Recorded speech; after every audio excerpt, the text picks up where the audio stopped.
Hello everyone, my name is Alise A Prejean and thank you so much for joining me. I wanted to do a video for you all about Aquarian consciousness and what's been coming up for me as the sun has been shining a light on Aquarius and Aquarian consciousness.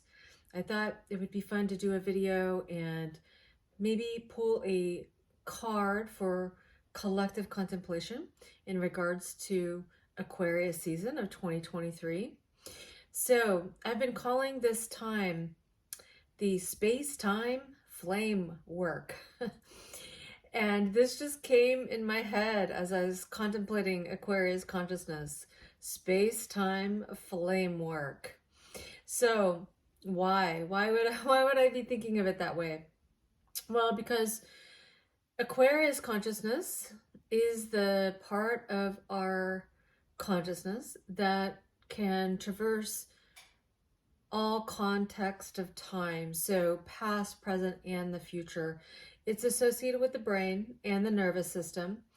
And as you likely know, you probably have seen the Aquarius glyph. It looks like waves, right? And a lot of people get confused. They think Aquarius is a water sign because the glyph is waves, right? And it's an air sign. And it's kind of interesting because air is really a lighter form of water in a way, right? It's associated with water being this condensed version of air. And so Aquarius is an air sign, and so it does have to do with the mental plane, but that glyph with the waves has to do with brain waves and different states of consciousness, right? Associated with different brain waves. And one of the reasons I've been considering this part of our consciousness as this space-time flame work is because whenever we're talking about Aquarius, we're also talking about Leo consciousness. Leo and Aquarius share opposite spokes of the wheel. And if you've been following me, you know, I always, of course, consider that then activating each side, right? So as the sun is shining the light on Aquarius, it's also shining the light on our Leonian consciousness. And Leo is a fire sign. And what does fire need but air, right? And so we stoke the fire with air or breath, right? And when I look at Aquarius and Leo, well, we're looking at ideas. And air, the air trine, if you don't already know, is Gemini, Libra, and Aquarius. Gemini being thoughts, perceptions, communications, information, opposing points of view, different points of view, looking at things from different angles. And Libra, air sign, is ruled by the yang form of Venus, and this is how we attract those to us based on how we value ourselves and this inner side of Venus as it rules Taurus and Earth sign, right?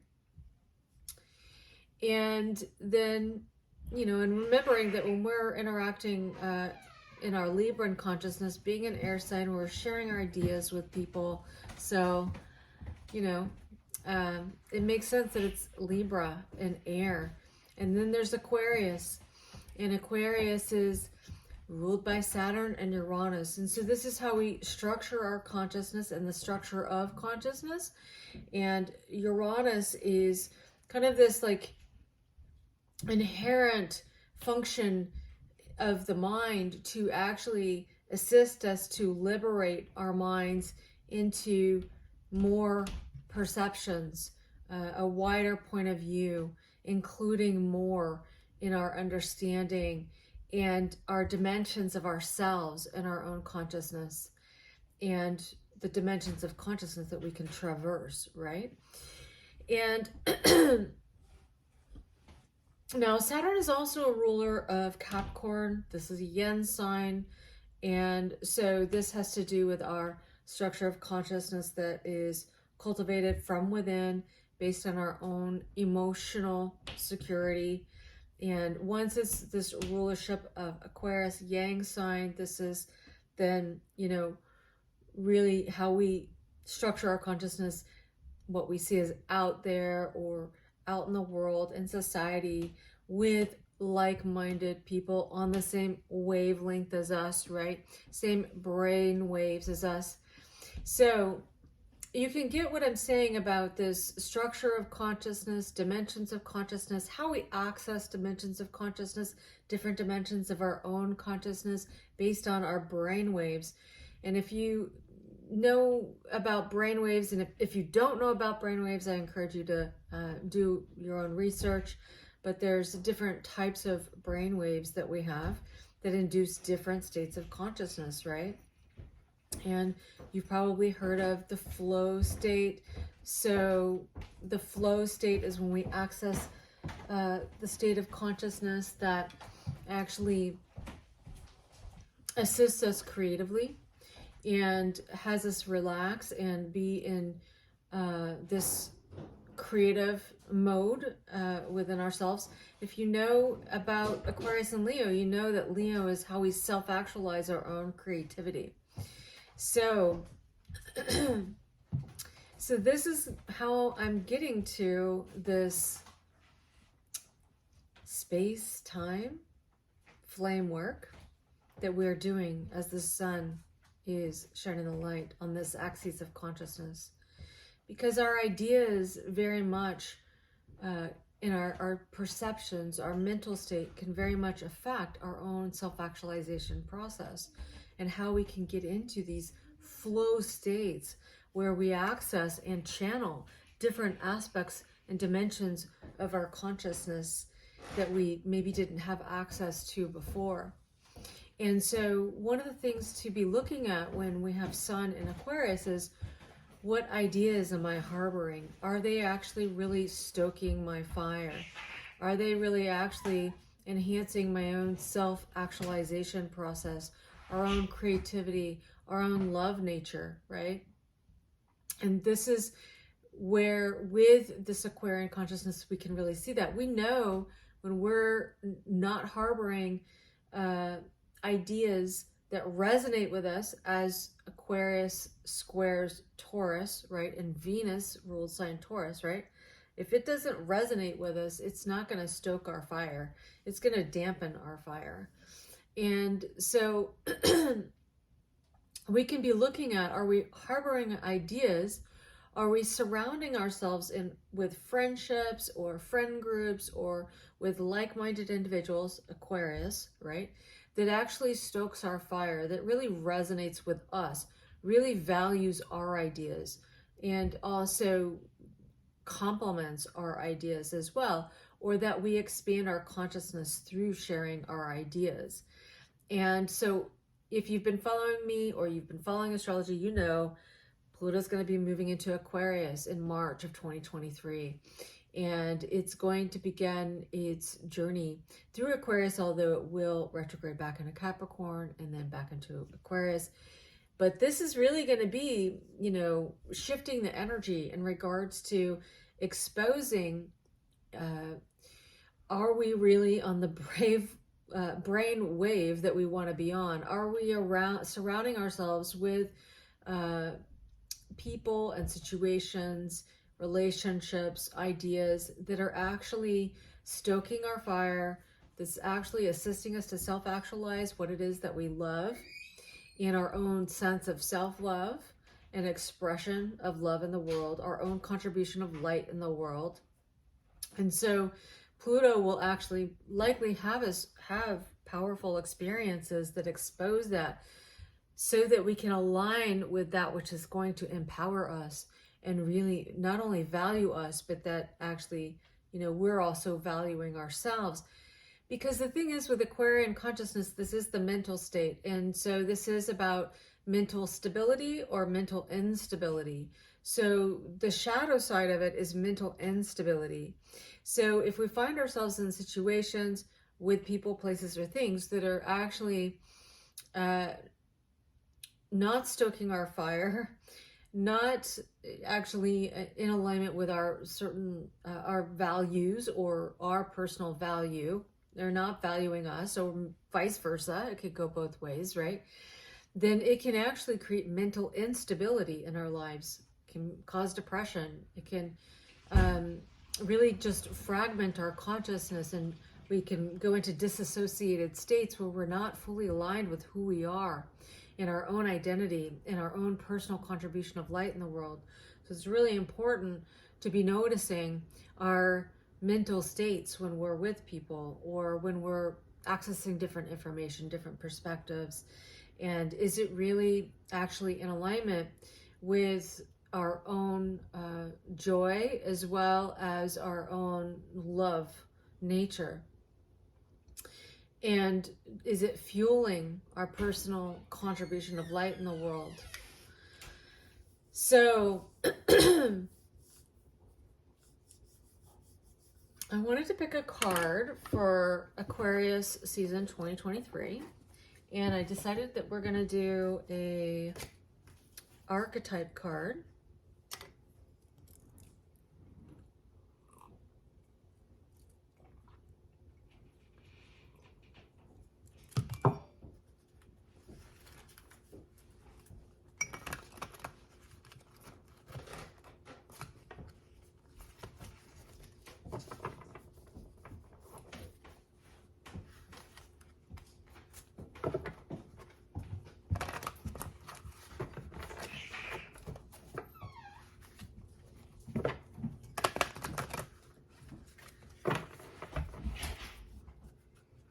So while I'm shuffling the cards, I want to give you something that I think may be helpful when we're looking at the different elements in the zodiac or the wheel of consciousness. So we have the different elements. We have air, which is Gemini, Libra, and Aquarius. We have earth, which is Taurus, Virgo, Capricorn, right? We have water, which is Cancer, Scorpio, and Pisces. And we have fire, which is Aries, Leo, and Sag. And when you think about it, the way in which consciousness works is that these three signs within each element are actually circulating. They're circular. This is a trine energy, and this is an easy flow in energy. And I always think of it as circulating through our own consciousness, right?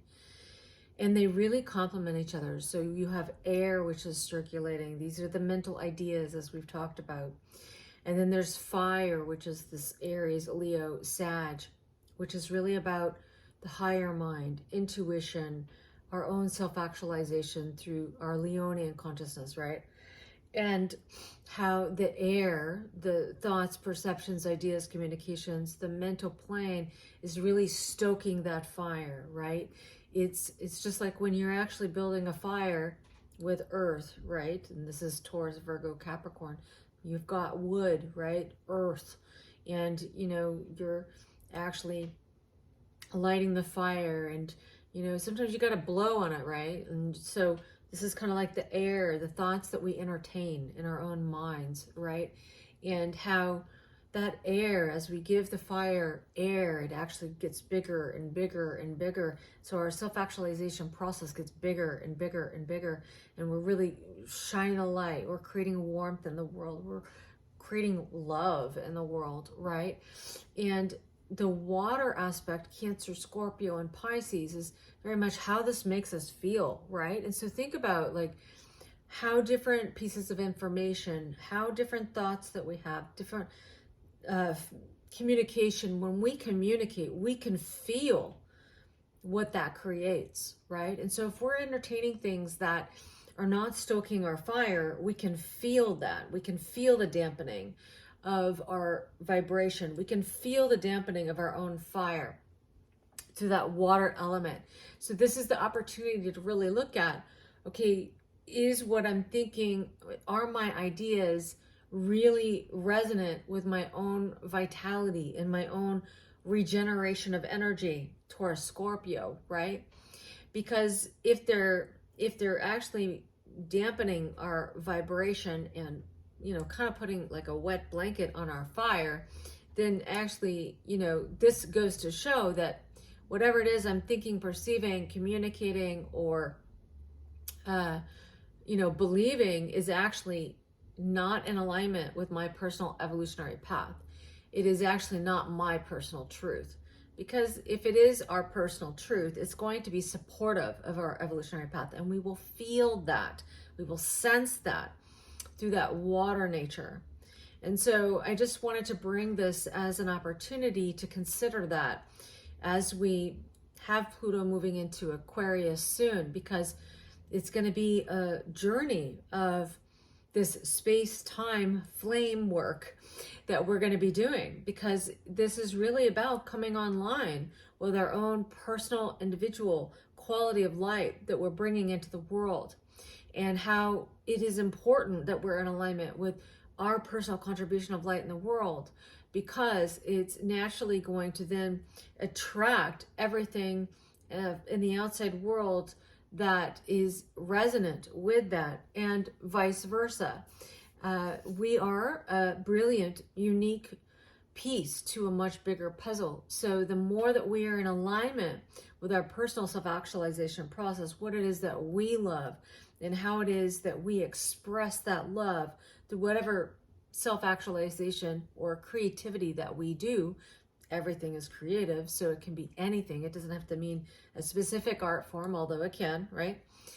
As we're doing that, we're actually bringing out our personal brilliance, which is naturally going to bring out that flow state we talked about. It's going to actually bring that mental stability. It's actually going to bring this part of consciousness that is interconnected and inclusive, and bringing in the potentials of enlightenment, where we are really experiencing our connection to everything and all of creation in our own personal creator as well, right? And the debilitating side of Aquarius is actually fragmentation of consciousness, compartmentalization of consciousness, and disassociation, trauma, right? And so this is where it is important to value ourselves with this. So I just want to explain this grand fixed cross, right? This is Aquarius, Leo, squaring Taurus and Scorpio. And so this is very much about being really in alignment with our own value and our own personal evolutionary purpose, and the ideas that support that, so that we can self-actualize our own light and contribute light in the world. And so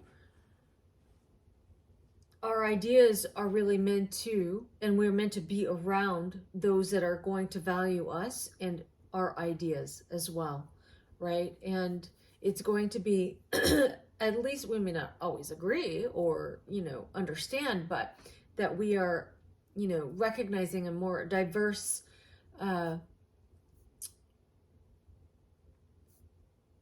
group of consciousness, where we recognize there's diverse needs within any group. There's diverse needs within the collective, diverse needs with all the species of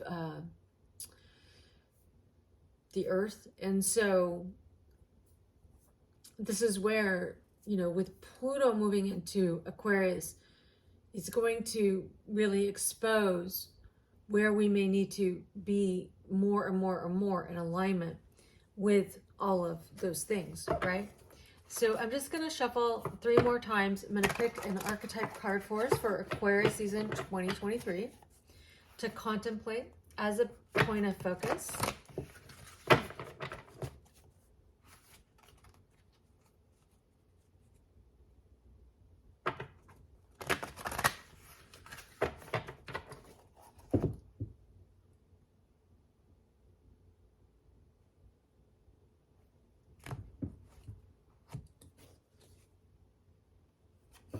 Well, of course.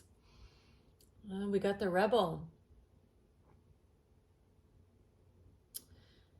So that makes a lot of sense because Aquarius is related to the rebel. Why is Aquarius related to the rebel? Because this is about our unique brilliance. And so it is about thinking outside the box. It is about rebelling from the status quo, whatever that means to us personally. It is, you might have heard this before, let your freak flag fly. So this is about being different. It's about being brilliant, being unique, being far out, meaning that it may be far out for some people, but it is absolutely a unique and necessary component to the whole and to our own individuation process, because it is our personal obligation, first and foremost, to be in alignment with our own personal evolutionary path, no matter how different it is from our family, from society, from our group.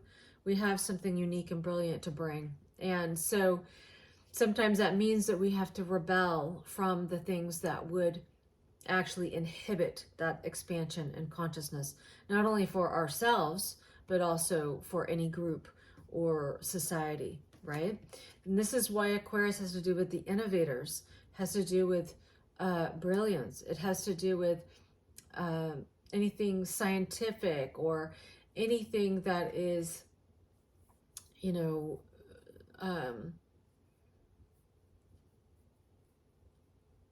what's the word? It's not just innovative, but I'll think, if I can think of it, I'll bring it on.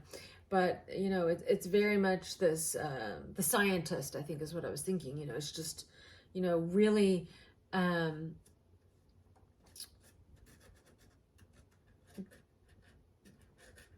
this very mind-oriented aspect of ourselves, and unique, and the discovery of new things, right? And so it is rebelling from what we already know, because it's like it knows there's more to know, right? And so sometimes that means looking a little crazy, right? Because people that have a lot of Aquarian in their chart, meaning they maybe have planets there, or they have 11th house planets, or Uranian placements that are prominent in the chart, can really, you know, be misunderstood, because they are many times ahead of their time. And so on a certain level, people that are more in alignment with mainstream society may not be always ready to integrate this new thing, right? So this is where they can be very eccentric and innovative and avant-garde, and because it's really going beyond what society has already kind of gotten comfortable with. And so it can bring up uncomfort, because it does require change. And when we have Pluto going through Aquarius, by the way, it's going to be likely bringing that change, where it's going to ask us to really stretch our minds. I also want to say, when Pluto goes into Aquarius, I think our concept of time is going to be really very weird. It's going to be strange. It's going to be, I feel just like it's going to we're going to go through these mind-bending experiences where our whole concept of time is going to be like mind-bending, right? And that's Aquarian. That's this part of us that's, you know, actually grasping just so much more. I think it's very possible we could be grasping the cosmos in a much bigger way, in our relationship to the rest of the cosmos in a much bigger way as well. So there's a lot in regards to what can be coming in with Pluto and Aquarius. So with the rebel, we're going to have to rebel from what we've already known before. We're going to have to actually instigate this rebellious part of ourselves that is willing to think differently, and to be different, and to be unique, and to be innovative and creative in new ways that, you know, may not always feel comfortable for everyone, and maybe even ourselves, but trusting our own personal brilliance and our own creative self-actualization is necessary. And when Pluto moves into Aquarius, it's going to square the nodes in Taurus and Scorpio. And so this is going to put the pressure on really being willing to value ourselves, even if things seem to get really weird, right? We're going to need to really trust ourselves. Taurus, as well as Venus, but Taurus is so much about the cultivation of self-trust. The self-trust in ourselves, no matter how unique we are, no matter how unique our needs are, no matter how unique our values are, because our values and our needs are very much in alignment with a very unique purpose that each of us brings, right? And a unique evolutionary purpose as well. And so it is going to be important that we maybe get comfortable with being the rebel, right? And we know that with any archetype, there's always this productive side and there's a debilitating side. And so as Carolyn Mace calls it, the light side or the shadow side. So with Carolyn, let's see what she wrote here with this rebel card. I know we've gotten this rebel card before, but we will read it again. So light attributes is challenges authority to effect social change, rejects spiritual systems that do not serve inner needs. So yeah, that makes a lot of sense. So this is going to be definitely being willing to be different. And, you know, we can have different philosophies and different spiritual ideas, but at the end of the day, it always has to resonate with where we're at now.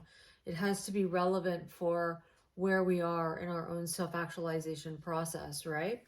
And then the shadow attributes are rejects legitimate authority out of anger, rebels out of peer pressure or fashion. So that's kind of like the Aquarius is very much associated with rebelling to just rebel, just for that energy of rebelling, which I think, really comes about from likely pent up energy of when we should have rebelled where it was appropriate, but we didn't, and we repressed it. Remembering that Saturn and Uranus are both planetary rulers of Aquarius. So when we feel the need to rebel in a way that is actually destructive, it's likely because we have not had the freedom to move in the direction that's most aligned with us. And so we feel this pent up energy that just has to come out. And so this is where rebelling just to rebel or destructive rebellion can come about because we've repressed energy, or we've been living within a box that just has been distorting our own vibration in our own energy field, our own minds as well, and maybe even our mental stability, because Aquarius is very much about mental stability and instability, right? So I think, just allowing ourselves to rebel when it's necessary so that we're in alignment with our own personal spirit and our own personal ideas that we must cultivate trust in, because if we have ideas that are stoking our fire, this is a natural indicator that that is the direction that will get us to our evolutionary purpose in its most relevant form in the moment, right? And so following the ideas that excite us, following the ideas that, as well as groups or people or friendships that actually are exciting and that really stoke our fire, really get us excited about life and joyful, and really activate our heart chakra, Venus, Taurus, in this fixed grand cross, right? Where we're just growing our love. We're regenerating energy because we're so excited about doing it. And we're so excited about this new idea and where it's taking us, and recognizing that, we're, meant to follow these things, that these desires that naturally bubble up from the unconscious, which is Pluto, Scorpio, Venus, Taurus, and that, as we follow those desires, then it really does have us be in alignment with the relationships that are going to be in right relationship to us, and that are going to actually assist us and support us in self-actualizing what it is that we love and desire, and the light that we're meant to contribute in the world, and the natural creative flow that will happen because of that. So I hope this is helpful. If you have any insights, thoughts, questions about anything I've said, please do let me know in the comments. I'd love to interact. And if you find this video helpful, please feel free to share it.